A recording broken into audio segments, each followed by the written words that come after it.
Hello guys. सो आज का जो टॉपिक है वो माइक्रो इकोनॉमिक्स के बेस पे है। जैसे आपने देखा होगा कि माइक्रो इकोनॉमिक्स सब जानते होंगे कि माइक्रो इकोनॉमिक्स क्या चीज़ है। तो सबसे पहले मैं आपको बता दूं, जो माइक्रो इकोनॉमिक्स है ये फ्रेंच वर्ड से ड्राइव्ड हुआ है। इसका मतलब होता है हाउस होल्ड।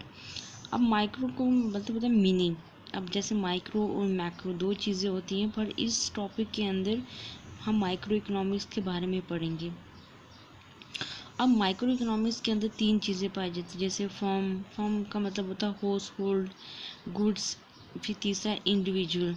अब गुड एंड सर्विस प्रोडक्ट जो भी होते हैं हमारे, जो भी कोई चीज़ हम लेते हैं या कोई भी अपने यूज़ के लिए या किसी चीज़ के लिए बेचते हैं, तो जो भी चीज़ आती है उस चीज़ को, रिसोर्स को हम कहते हैं माइक्रो इकोनॉमिक्स। अब जैसे आप देख सकते हैं कि माइक्रो इकोनॉमिक्स के अंदर जैसे आपको हमें कुछ नीड होती है, हमारे जो रिसोर्सेज होते हैं हमारी, वो उसको फुलफिल करने की ज़रूरत होती है। मगर कभी कभी ऐसा होता है कि कुछ चीज़ें होती हैं जिनकी लिमिट हो जाती है। जैसे आजकल हम कोविड के सिचुएशन में देख रहे हैं कि अगर कोई भी शॉप्स वगैरह जो भी कोई क्लोज़ होती हैं, तो वो जो चीज़ होती है वो सबको नीड होती है। तो ये जो चीज़ें रिसोर्सेज होती हैं ये फुलफिल्ड वगैरह करने के लिए हमें माइक्रो इकोनॉमिक्स की ज़रूरत पड़ती है। अब जैसे आपने देखा वांट्स का मतलब क्या होता है, जो हमारी ख्वाहिश, जो भी हम चाहते हैं वो अनलिमिटेड होती है। इट्स वांट्स के अंदर जो हमारी जो एलोकेशन या कोई भी डिस्ट्रीब्यूशन जो रिसोर्सेज की होती है, हम उसको फुलफिल करते हैं अनलिमिटेड वांट्स से। जैसे हम चाहेंगे, हम दिन के टाइम भी अगर कुछ खाना चाहेंगे, फिर रात को हमें फिर भूख लगती है, फिर उस दौरान कुछ भी और कुछ खाने की मतलब ज़रूरत होती है। जो हमारी ये जो वांट्स होती है ये अनलिमिटेड होती है, ये कभी भी ख़त्म नहीं होती। अब मैं आपको बता दूं कि जैसे तीन चीज़ों के अंदर मैं आपको डिफरेंस बताती हूँ। एक है डिज़ायर, एक है वांट, एक है डिमांड।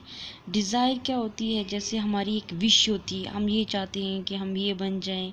हमारी ये विश होती है काश हमारे पास ये चीज़ हो, ये उस चीज़ को लेके हम क्या कहते हैं, डिज़ायर।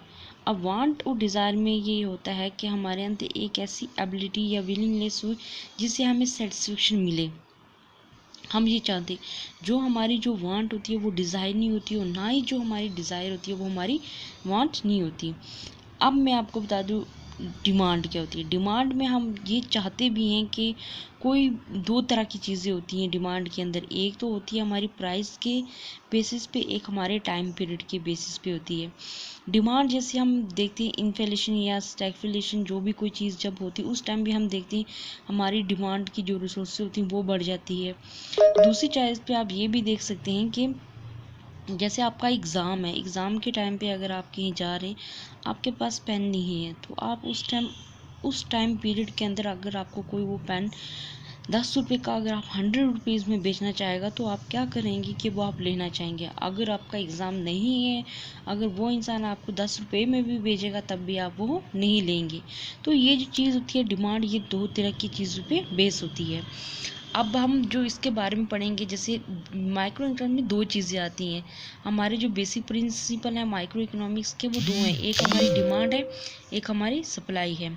तो मैं आपको एक पहले बता दूं, आप ये याद रखें, जो एक एडम स्मिथ थे जो इकोनॉमिक्स थे, उन्होंने 1776 में वेल्थ ऑफ नेशन उनकी एक बुक है वो ओरिजिन हुई थी। तो उस बुक का नाम क्या था, वेल्थ ऑफ नेशन, और उसके ऑथर कौन थे, एडम स्मिथ। तो गाइज ये जो आज का हमारा जो टॉपिक है, छोटे छोटे जो मैंने आपको बताया, डिज़ायर, वांट एंड डिमांड, ये जो रिसोर्सेज माइक्रो इकोनॉमिक्स क्या है, ये थोड़ी बहुत चीज़ें आप इसको याद कर लीजिए।